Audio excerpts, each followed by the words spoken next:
Hello and welcome to your in-depth weekly horoscope for week commencing the 30th of January for the Sun or the Ascendant.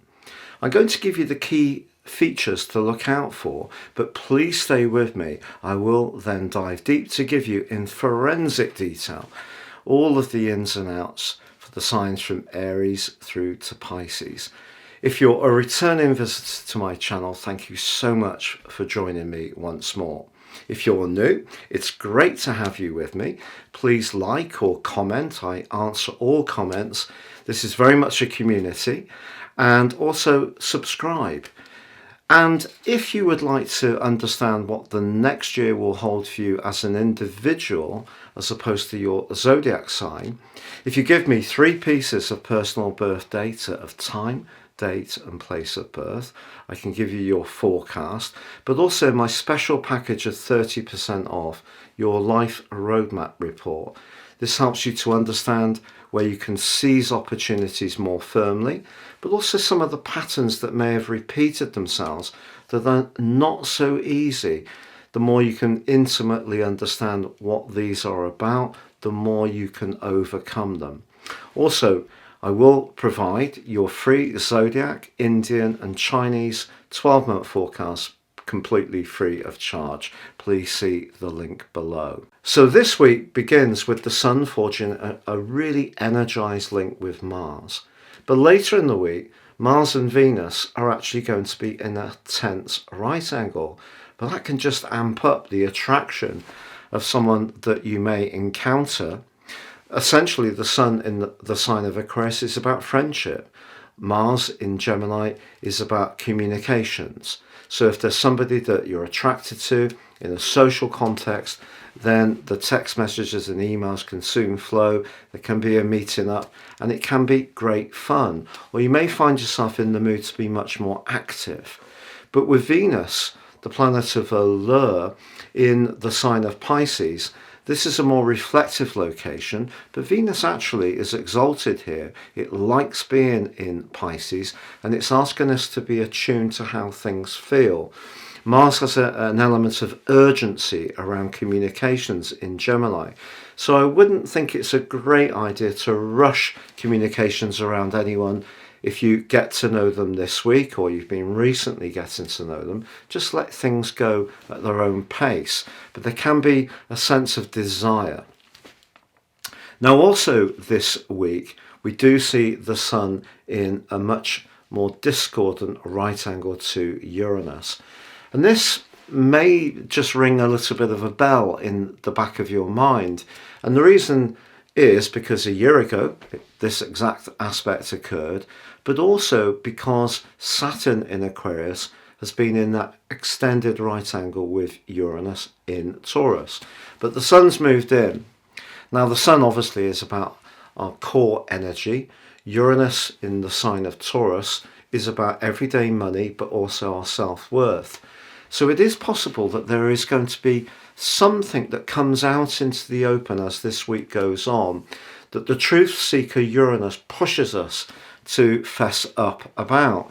And the sign of Aquarius is very much into the idea of truth because, of course, Uranus is the co-ruler of this sign. But by the end of the week on Sunday, we have a very intense full moon in the sign of Leo. This is a culmination event. If we look back to 6 months ago when we had the Leo new moon, that forged an amazing trine with Jupiter. It was very much about showcasing our talents, our desires, our passions. But the Sun in Aquarius is at the coolest point of its journey for its entire yearly cycle. It's technically in detriment, and the dispassionate side of Aquarius pushes back at what can be seen as the more frivolous and even attention-seeking energies of Leo.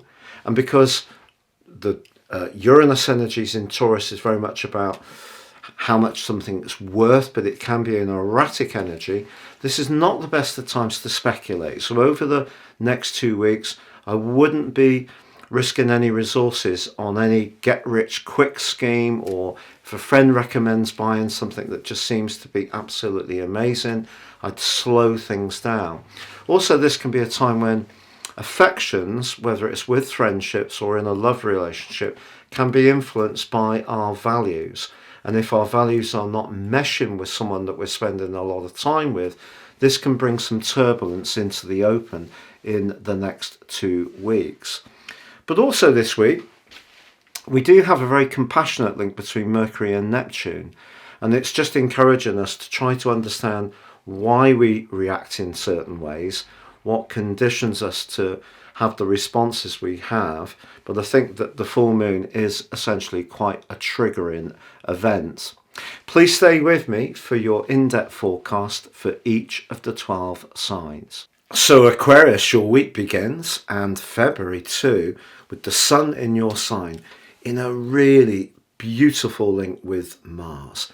Mars is the planet of passion, but it encourages us to express our individuality.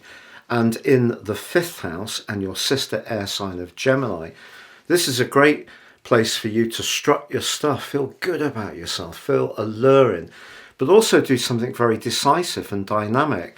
So as you make your way into the new month, if you set your intentions to really thrust forwards on something that means a lot to you, then hopefully you're going to gain a lot of traction. This is certainly a very energized planetary tie. Now, of course, your ruling planet of Uranus, your modern ruler, does clash with the sun later this week and threads its way into the full moon. Uranus has been shaking up your home emotional world pretty well since 2018 for 5 months, since 2019 in March through till now.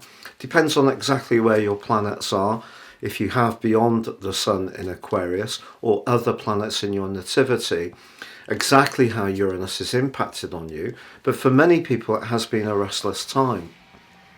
But Venus is in the part of your situation which is to do with financial gain, the 2nd house, and also feeling quite sultry. So the link with the rather passionate and alluring and charismatic 5th house Mars, even though it's a square, you could draw someone to you this week who really does make your pulse race quicker. But will it be a bit unsettling in terms of the emotional dimension?